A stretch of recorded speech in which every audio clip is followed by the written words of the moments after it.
நம்ம பூமியில் platinum, diamond, gold எல்லாம் ஏன் தெரியுமா அதிக காசில் விற்கிறாங்க? Because of its rareness. அது பூமியில் ரொம்பவே கம்மியாக தான் கிடைக்கும்.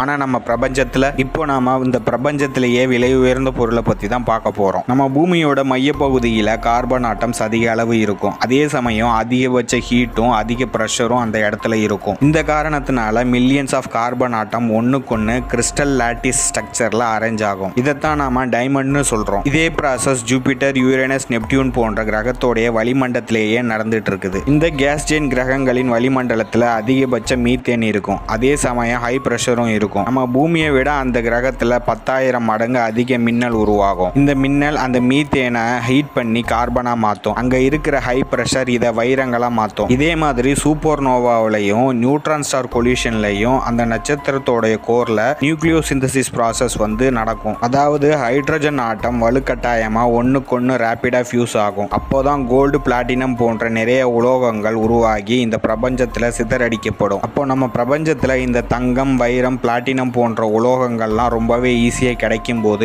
எதுதான் விலை மதிப்பற்ற பொருள்? இதற்கான ஆன்சர் மரங்கள். அதாவது மரங்கள் நம்ம பிரபஞ்சத்தில் பூமியை தாண்டி வேறு எந்த கிரகத்திலையும் இன்னும் கண்டுபிடிக்கப்படலை. இப்போ நம்ம பூமியில் டைமண்ட், கோல்டுலாம் விலை மதிப்பற்றதா இருக்கலாம். ஆனால் நம்ம எதிர்காலத்தில் நகரமயமாக்கல், காடுகள் அழிப்புனால மரங்களுடைய எண்ணிக்கை குறைய ஆரம்பிக்கும். இதனால நாம சுவாசிக்கும் காற்று நஞ்சாக மாறும். அப்ப இந்த மரங்கள் தான் விலை மதிப்பற்றதா இருக்கும். அதனால உங்களுடைய வருங்கால சொத்தான இந்த மரங்களை பத்திரமா பார்த்துக்கங்க. இதை பத்தின உங்களுடைய தாட்ஸை கீழே கமெண்ட் பண்ணுங்க. இந்த வீடியோ பிடிச்சிருந்தா சேனலை மறக்காம சப்ஸ்கிரைப் பண்ணுங்க, லைக் பண்ணுங்க, ஷேர் பண்ணுங்க.